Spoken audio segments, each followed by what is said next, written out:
Bonjour, bonsoir, bienvenue à la LM Africa Medias. Breaking news, c'est grave, c'est gâté.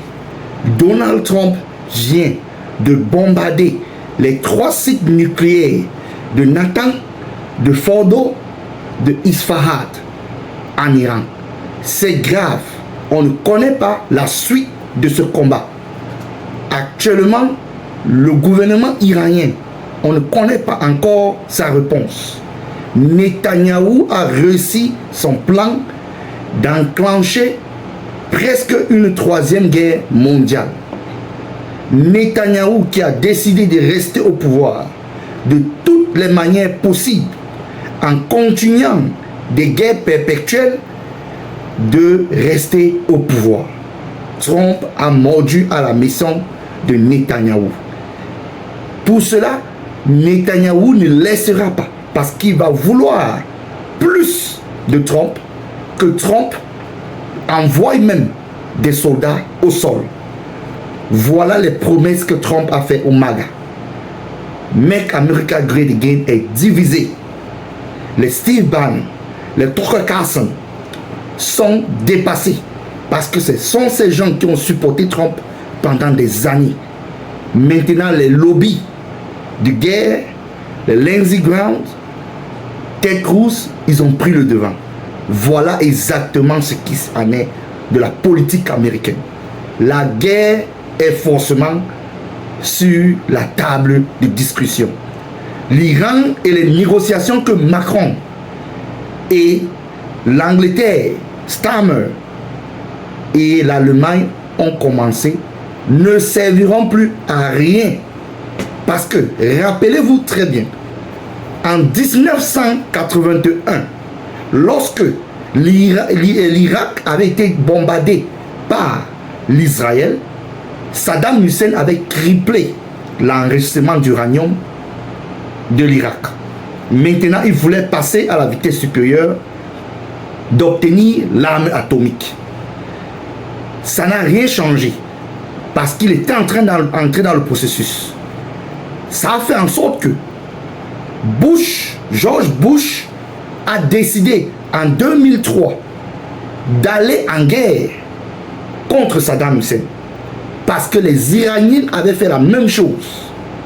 Le même discours de Netanyahou. Le même discours. Netanyahou a commencé de faire sa propagande contre l'Iran depuis 1995 jusqu'en 2025. Netanyahou. Quand Netanyahou est entré dans la politique israélienne, Netanyahou a commencé à faire le sabotage, à entrer dans le domaine de la propagande pour demander aux Américains de frapper le gouvernement iranien. Netanyahou ne va pas s'arrêter là. L'appétit vient en mangeant. Il va demander plus à Trump. Voilà Trump qui a promis qu'il ne veut pas les guerres, qu'il veut avoir le prix Nobel de la paix. La guerre en Ukraine l'a dépassé à résoudre. Voilà Gaza, qu'on est en train de prendre la direction d'un génocide à Gaza par les bombardements perpétuels de Netanyahou qui est en train de se passer. Il a enclenché le Hezbollah. Ça se passe. Maintenant, il est en Irak. Avec les milices aussi qui vont s'enclencher là-bas. Voilà l'Iran qu'on vient de bombarder. C'est 3 sites nucléaires. C'est grave actuellement. Voilà ce que on vous dit toujours. Que Netanyahou ne veut pas la paix. Écoutez-moi très bien. En 2003, quand George Bush avait frappé le gouvernement irakien, qu'est-ce qu'il avait écrit? Rappelez-vous très bien. Mission accomplie. Mais ça ne suffisait pas. Parce que ça a accéléré le gouvernement de Saddam Hussein à comprendre que le seul moyen de survivre, c'est l'arme ultime, l'arme atomique. Donc, il fallait à tout prix que le gouvernement irakien obtienne cette arme ultime. Qu'est-ce que ça a amené? Boots on the ground. L'armée américaine était obligée d'aller au terrain pour combattre. Imaginez-vous les milliers de morts de soldats américains, les familles meurtries à cause de ce Netanyahou. Parce qu'il aime la guerre. Lui, c'est le sang qui l'intéresse. La terreur. Voilà ça exactement. Le régime iranien, forcément, ils ont des options sur la table. Je peux vous le dire déjà. Première option, il n'y aura plus de négociations. Parce que vous ne pouvez pas frapper quelqu'un et vous le demandez de venir dans les négociations. Vous allez comprendre que la guerre est brutale. Ça ne joue pas du tout. Pour cela, il faut comprendre très bien. Le gouvernement iranien va demander que les négociations qui vous ont commencé en Europe doivent s'arrêter. Il n'y aura plus aucune négociation. Ça veut dire qu'ils ont deux choses sur la table. Soit ils décident de passer à la vitesse supérieure en confectionnant une bombe ultime de la manière cachée pour ne plus accepter les agents et les inspecteurs de l'AEA sur le terrain iranien qui profitent des financements de l'Occident parce que l'accord que Obama avait fait en réalité était un très bon accord en 2013. Cet accord était le plus meilleur accord qui maintenait que l'Iran n'obtenait pas cela. Mais l'Israël ne voulait pas cela parce que dans le domaine de la géopolitique, les Israéliens ont compris que ils veulent un Iran affaibli. Donc ça veut dire que quoi? Si l'Iran obtient des financements, de se développer, de performer dans son domaine balistique, des missiles qui ne sont pas nucléaires, ça restait toujours un danger. Et l'économie iranienne devait boomerang. Et je peux vous dire, cette frappe que Trump a fait, ça ne garantit pas du tout. Parce que ça peut arriver. C'est pour ça que les Iraniens ne répondaient pas aux appels de Trump en disant qu'il veut négocier, il veut 2 semaines. Ils avaient des informations internes qui les disaient déjà qu'il y aura des frappes sur eux. Qu'est-ce qui ne vous dit pas que tous les stockpiles, quand il dit stockpile, il parle des réserves, que les Iraniens ont déplacé ces réserves. Les réserves d'enrichissement qui étaient déjà à 60%, à près de 70%. Qu'est-ce qu'il faut qu'ils ont déplacé ces réserves? Et maintenant, clandestinement, ils peuvent se lancer à la bombe ultime. Voilà les conséquences en question. Trump a complètement désavoué la MAGA, sa base. Trump a complètement menti la MAGA. Ça veut dire que Trump n'a pas été honnête avec la MAGA, ceux qui l'ont supporté pour être au pouvoir. Ça veut dire que il y a des gens qui le pilonnent, qui le pistonnent derrière. Voilà exactement la politique américaine en question. Ça, les lobbies de la guerre, les Lindsey Graham et les Ted Cruz, ils aiment ça. Ils ont demandé ça depuis. Netanyahou a imploré cette action depuis 1995. Il a finalement obtenu ça sur un plateau en or que Trump l'a donné. Exactement. Voilà l'Amérique en question. Voilà la guerre préventive en question. Maintenant, on ne connaît pas ce qui va se passer. Qu'est-ce que les Iraniens vont faire? Qu'est-ce qui va se passer? Je vous dis encore, l'Israël refuse d'avoir un pays comme l'Iran en bon accord avec les États-Unis, avec l'Occident. L'Iran est parmi les 5 pays au monde qui ont la plus grande réserve de gaz et de pétrole. La Russie est un allié stratégique de l'Iran. La Chine est un allié stratégique de l'Iran parce que la Chine a investi des milliards de dollars en Iran. Et quand ils voient cela, ils sont meurtris et ils sont trop énervés. Et ça, c'est un message qu'on a en train de passer à la Chine pour Taïwan. Parce que si on fragilise l'Iran, qui a une très grande réserve dans le monde de pétrole et de gaz, ça va fragiliser la Chine.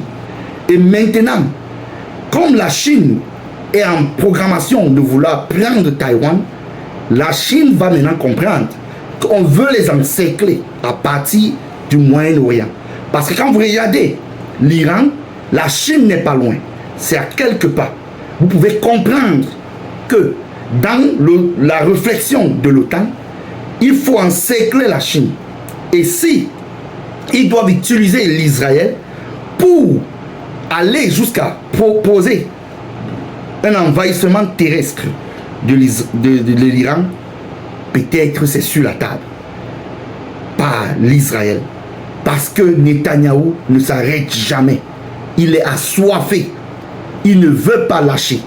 Il est prêt à découdre, à détruire et à faire de l'Iran une poudrière.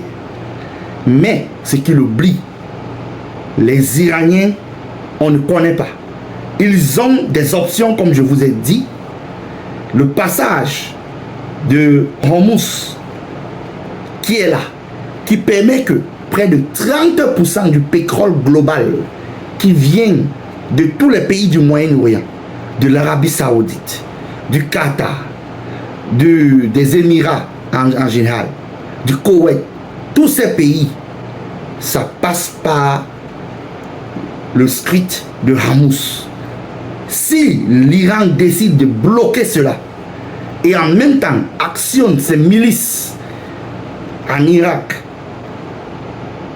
au Liban, en Palestine, qui a le Hamas, en Syrie, où ils ont encore les résidus de ces milices, imaginez-vous ce qui en viendra. Et ils ont des cellules dans des pays occidentaux qui dorment et qui attendent peut-être de frapper par des attentats, par des missions individuelles, de déstabiliser tout le Moyen-Orient. Et on est proche d'une troisième guerre mondiale qui peut-être passera par le Moyen-Orient.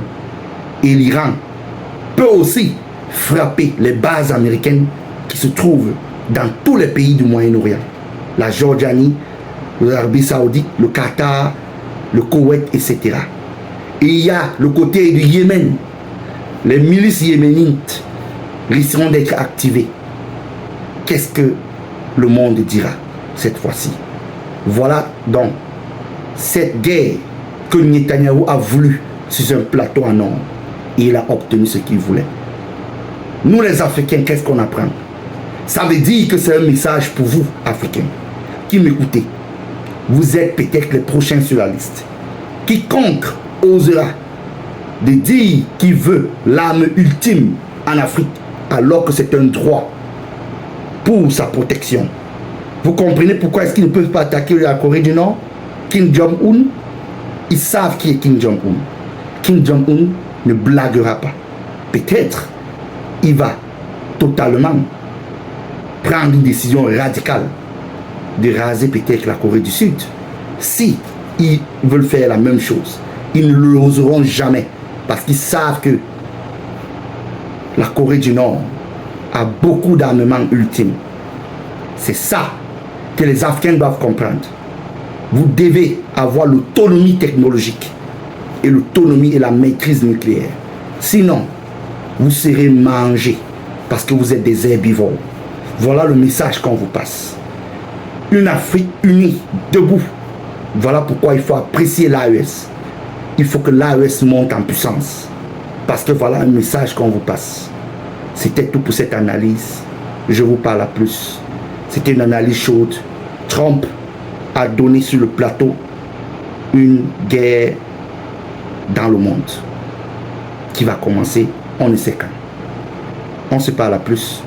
Abonnez-vous, activez la cloche de notification, commentez, likez. Ne laissons plus le narratif entre les mains des impérialistes. Prenons notre destin en main pour une Afrique meilleure. On se parle à la prochaine. Hasta la vista.